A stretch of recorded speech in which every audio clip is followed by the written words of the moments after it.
Hello दोस्तों, मैं हूं दिनेश के वोहरा। बात कुछ करेंगे आत्मचिंतन की। बहुत सारे लोगों ने एक सवाल किया है और ये सवाल जिंदगी से जुड़ा है। लोग कहते हैं कि आप समस्याएं उठाते हैं, समस्याओं पर बात करते हैं, पर सॉल्यूशन की बात नहीं करते। दरअसल भारतवर्ष में बहुत लोग सॉल्यूशंस की बात करते हैं, पर उन सॉल्यूशंस की बात को सुनने वाला भी कोई चाहिए। एक व्यवस्था होती है जिसमें कोई सुने, गहन विचार करे, उसको पिकअप करे, इंप्लीमेंट करे। न जाने कितने पत्र लिखे, सोशल मीडिया के माध्यम से संदेश पहुंचाए गए, पत्रों के द्वारा भी संदेश पहुंचाए गए कि आपको अगर इस महामारी पर काबू पाना है तो फिर इस बात का आपको ध्यान रखना होगा कि आप 1918 की स्पेनिश फ्लू की जो महामारी थी उसका इतिहास एक बार को देख लेते, पढ़ लेते। पर सरकार जब एक व्यक्ति पर केंद्रित हो जाए, एक प्राइम मिनिस्टर ऑफिस के ऊपर केंद्रित हो जाए और जिसके बारे में फिर सुब्रमण्यम स्वामी कहते हैं कि PMO is useless, Gadkari should take over, तो कहीं ना कहीं दिमाग में घंटियां तो बजनी चाहिए, घंटियां बजनी चाहिए। कितने लोगों ने एडवाइस दिया होगा। बात थी 28 जनवरी 2021 की, जब बहुत सारे लोगों ने कहा था कि डेवोस के जो वर्चुअल मीट है, जहां दुनिया भर के बड़े बड़े प्रधानमंत्री, राष्ट्रपति, हेड ऑफ स्टेट्स, बिजनेसमैन आते हैं, इस बार वो वर्चुअल समिट था जिसमें प्रधानमंत्री जी बोले और करीब करीब अपनी विजय घोषित कर दी कोविड के ऊपर, और यह भी कह दिया कि दुनिया की कोई अर्थव्यवस्था अब भारत की अर्थव्यवस्था से जुड़े बिना सरवाइव नहीं कर पाएगी, और जो नया इतिहास लिखा जाएगा अर्थव्यवस्थाओं का या व्यवस्थाओं का, भारत उसका अभिन्न अंग होगा और भारत से अलग होकर कोई व्यवस्था अब लिखी नहीं जा सकेगी। प्रधानमंत्री यही नहीं रुके, उन्होंने ये भी कह डाला उस वर्चुअल मीट के अंदर डेवोस की कि ना केवल हमने कोविड को काबू में किया है, बल्कि उन सब लोगों को गलत साबित कर दिया जो डूम्सडे की थ्योरी लेकर आते थे और कहते थे कि भारत में 20 लाख मौतें होंगी और करोड़ों करोड़ों में लोग कोरोना से ग्रसित होंगे। प्रधानमंत्री जी, ये आपने तब किया जब सितंबर में और दिसंबर की जो सेरो रिपोर्ट्स थी, सेरो सर्वे रिपोर्ट्स थी, वैज्ञानिक रिपोर्ट थी, जो आम जनता के लिए नहीं होती हैं, वो सरकारों के लिए, विशेषज्ञों के लिए होती हैं, वो आपके पास थी। और उस समय सेरो सर्वे चीख चीख कर बोल रहा था कि भारत में 22% लोग संक्रमित हैं, पर आपने उसको नीचे के ड्रॉयर में डाल दिया और कोई बात सुनने से इनकार कर दिया। अगर बात यहीं तक की होती तो मान भी लेते थे। आप कहते हैं हम सॉल्यूशन पेश नहीं करते, सॉल्यूशंस तो पेश किए, हमने पत्र भी लिखे और बोला कि ये मत कीजिए। 1918 के स्पेनिश फ्लू से जो उसका इतिहास है, सेकंड वेव का, थर्ड वेव का, और ख़ास तौर से जो यूरोप के अंदर सेकंड वेव, थर्ड वेव आई है, उससे सीख लेते और अपनी तैयारी और बढ़ा देते। 1 साल का वक्त बहुत होता है, लेकिन उसके बाद मिड फरवरी में जो भारतीय जनता पार्टी की एग्जीक्यूटिव मीट होती है, वहाँ सिर्फ आपने एक तोरण द्वार नहीं लगाया, मोदी जी के स्वागत में आपने सब कुछ किया। 3 पैराग्राफ जिसके अंदर क्या कहा गया मैं आपको बताता हूँ। कहते हैं ब्लंडर कैसे होते हैं और ब्लंडर किए कैसे जाते हैं। पहला पैराग्राफ में लिखा गया, India under the able, sensible, visionary leadership of Narendra Modi has defeated the COVID in India. ये तब का है जब मौत हमारे दरवाजे के ऊपर हमारी सांकल को खटखटा रही थी, कुंडी खटखटा रही थी, मौत का तांडव सामने खड़ा था और हम ये घोषणा कर रहे थे। दूसरे पैरे में लिखते हैं बीजेपी के, दूसरा पैरा में कहते हैं कि our government under the able leadership of Narendra Modi has come out victorious.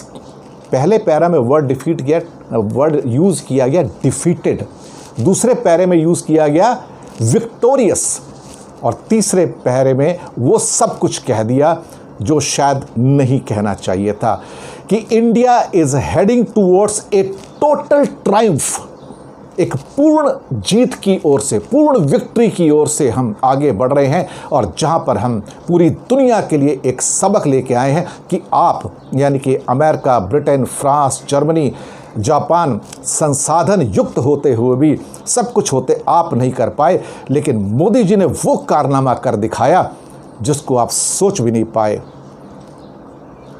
कहने का मतलब तो ये था कि मोदी है तो मुमकिन है। मोदी जी को हमारे दुश्मन थोड़ी हैं, आदरणीय प्रधानमंत्री हैं। पर प्रधानमंत्री जी, आपको विजनरी प्रधानमंत्री कहा गया।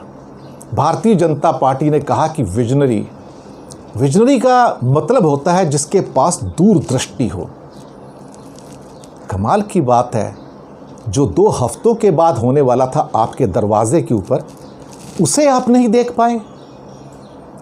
तो फिर मुझे बीइंग ए विजनरी या विजन की एक नई परिभाषा ढूंढनी पड़ेगी कि विजन सिर्फ 24 घंटे के लिए होता है, कि 24 घंटे बाद क्या होने वाला है, ना कि 24 महीनों के बाद क्या होने वाला है।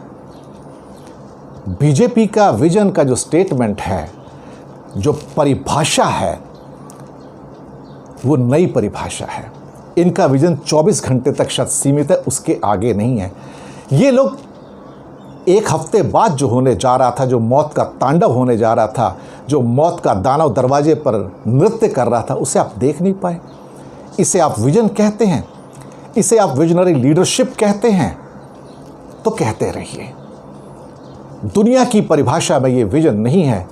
दुनिया की परिभाषा में इसे कहते हैं कि सब कुछ जानते बूझते हुए भी कि सामने कुछ हो रहा है, और उसके बाद भी आप एक तरह से कहा जाए कि मुंह फेर के चल देते हैं, नहीं मुझे देखना ही नहीं। ये कुछ ऐसा हो गया कि जैसे एक कबूतर के सामने बिल्ली आ गई। कबूतर ने सोचा कि मैं बचूं कैसे, तो कबूतर ने अपनी आंखें बंद कर ली, और आंखें बंद करते उसने सोचा कि अब बिल्ली चली गई है, क्योंकि कबूतर बिल्ली को देख नहीं सकता था। लेकिन बिल्ली इसी मौके की ताड़ में थी, और उसने कबूतर के ऊपर झपट्टा मारा और उसको ख़त्म कर दिया। मौत का तांडव सामने खड़ा था, और भाजपा की पूर्ण सरकार ने इंक्लूडिंग द विजनरी लीडरशिप अपनी आंखें बंद कर ली। ये उस कबूतर की तरह साबित हुए जिसकी ताक के अंदर बिल्ली बैठी थी, और बिल्ली यहाँ पे कोरोना वायरस की दूसरी वेव थी। और उसके बाद जो इसने झपट्टा मार के हमें तहस नहस किया है, और उसके बाद टॉप लीडरशिप अब भागी भागी बदहवास, उसे नहीं पता क्या करना है, लेफ्ट में जाऊं राइट में जाऊं। एक हाई कोर्ट बोलता है कि आप जेनोसाइड कर रहे हैं, नरसंहार कर रहे हैं। एक और हाई कोर्ट मद्रास कहता है इलेक्शन कमीशन को, जिसने रैली रोड शो करवाए, कि आपके ऊपर हत्या का मुकदमा चलना चाहिए। दिल्ली के हाई कोर्ट उनके ऊपर कहते हैं आप अंधे हो सकते हैं, हम अंधे नहीं हो सकते हैं। हाई कोर्ट के इन वचनों से सरकार विचलित होकर नजर आई एकदम से। हाई कोर्ट ने यह भी साथ में कहा, जिसको मैंने अपने शब्दों में एक और एपिसोड में कहा था, कि आज इंडिया में जिधर देखो what is being ruled right now, rule कौन कर रहा है? इमोरलिटी इज रूलिंग, अनैतिकता का रूल है भारत में। अनैतिक कौन होता है? जिसकी वैल्यूज़ नहीं होती, जिसके सिद्धांत नहीं होते, जिसके पास सच्चाई नहीं होती। जो बेईमान है वो अनैतिक है। जो किसी भी परिस्थिति में लोगों को लूटते हैं वो अनैतिक हैं। और ये हाई कोर्ट दिल्ली ने कहा कि पूरा का पूरा भारत ऐसा लगता है अनैतिक हो गया है, जिसको मैंने चरित्रहीन कहा था। तो ये मत कहिए कि उनको सलाह नहीं दी गई, बहुत लोगों ने सलाह दी, लेकिन जब वहाँ पर अधिकारी सुनने को तैयार ना हो तो कोई क्या करे। कमाल की बात है कि इसी देश में एक और राजा था, राजा अकबर, एम्परर अकबर। उसके बारे में कहा जाता था कि वो अनपढ़ है, उसे पढ़ना लिखना नहीं आता। लेकिन अनपढ़ और ना पढ़ने लिखने में फ़र्क होता है। वो अनपढ़ ज़रूर था पर वो गंवार नहीं था, क्योंकि उसने अपनी सहायता के लिए, राजकाज को चलाने के लिए उसने नवरत्न रखे हुए थे, जिसमें टोडरमल भी थे और बाकी लोग भी थे। एक से एक बेहतरीन नवरत्न थे जो अपने अपने विषय के उस्ताद थे। मुझे तो इस सरकार में सिर्फ एक ही नवरत्न नज़र आता है, जिसकी मैं भी तारीफ़ करता हूं, जो काम करते हैं, जिसका नाम है नितिन गडकरी। और इसके अलावा मुझे तो कोई और व्यक्ति नज़र नहीं आता है जिसने कुछ काम किया हो या जो कोई व्याख्या कर सके कि मैं उस दरबार में बैठ के कुछ बोल सकता हूं। इस सरकार में नवरत्न नहीं है, इस सरकार में एडवाइज़र भी नहीं है, सलाहकार भी नहीं है, क्योंकि सरकार ना सलाह लेती है ना सलाह लेना पसंद करती है, ना लोगों की सलाह जो होती है उनको लेना पसंद करती है। अगर कोविड को छोड़ दो तो हमारे प्रधानमंत्री जी ने कभी मुख्यमंत्रियों की बैठक बुला के विषयों के ऊपर डिस्कशंस नहीं किए। जब जीएसटी लागू करना था तब भी नहीं किए कि जीएसटी रात को 12 बजे लागू करें, अध पका फल है, ना किया जाए। नहीं, कहते हैं कि ये फेडरल स्ट्रक्चर है, टीम इंडिया है, हम बातचीत संवाद से करेंगे। जब नोटबंदी की थी तो किसी मंत्री को भी नहीं पता था कि आप नोटबंदी कर रहे हैं। आप उस क्या कहते हैं फेडरलिज्म, संघीय ढांचे की तो बात ही मत कीजिए। सारे डिसीजन अगर आपने खुद लेने हैं तो फिर बात ही क्या है साहब।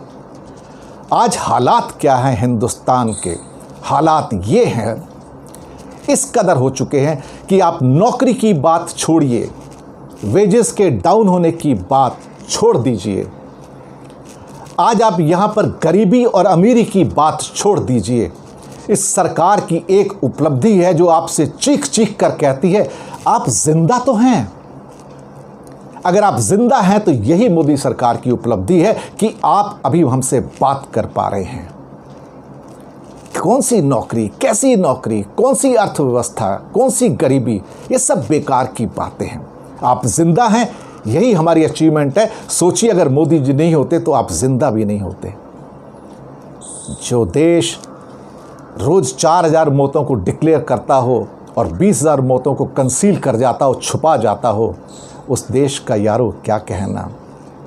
ये गाना तो बना था बड़े साल पहले, इस देश का यारो क्या कहना। लेकिन अब लगता है कि हाँ, इस देश का यारो क्या कहना, मौत भी छुपा सकते हैं, बेड भी नहीं दे सकते हैं, ऑक्सीजन भी नहीं दे सकते हैं, दवाइयाँ भी नहीं दे सकते हैं, हर तरफ लूट और काला बाजारी है।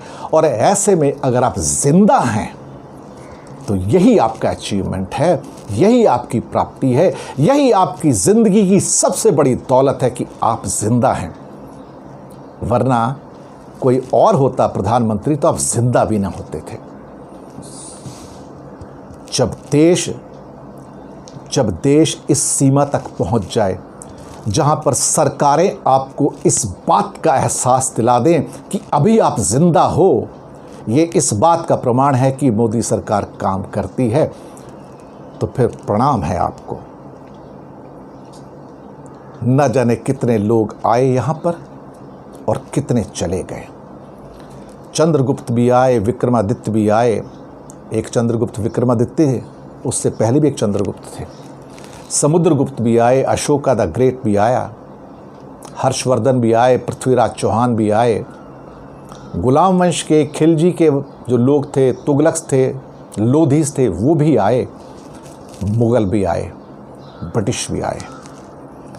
लोग कहते हैं कि भारत गुलाम रहा। भारत गुलाम नहीं रहा कभी भी, मैं आपको बताऊं। बाहर वालों ने राज नहीं किया, राज वही करता है, सुन लीजिए, राज वही करता है जिसके बाजुओं में दम होता है। उसमें बाहर और अंदर वाला कोई नहीं होता। और जो यहाँ पर आए वो यहीं पर बस गए, लूट के चले नहीं गए थे। मुगल आए थे तो यहीं बसे, सिर्फ ब्रिटिश को छोड़ दीजिए। तुगलक आए तो यहीं बसे, लोधी आए तो यहीं बसे, गुलाम वंश आए तो यहीं बसे, और उसके पहले भी ना जाने कितने लोग इस हिंदुस्तान के अंदर आए। जब इसका नाम हिंदुस्तान नहीं था तब भी लोग आए। लोग यहाँ आते गए, कारवां बनता गया, तभी ये भारत बना। पर अभी तो फिलहाल आप जिंदा हैं, इतना ही काफ़ी है। इसलिए जीडीपी ग्रोथ, इकॉनमी, अर्थव्यवस्था, महंगाई भत्ता, तनख्वाह बढ़ना, नौकरी नहीं है, ये सब बेकार की बातें हैं। इनके बारे में बात मत कीजिए, इसका आपकी ज़िंदगी से कोई लेना देना नहीं है। शुक्रिया अदा कीजिए सरकार का कि आप जिंदा हैं अभी। बस इतना ही काफ़ी है कि आप जिंदा हैं। शुक्रिया आपका, फीडबैक दीजिएगा।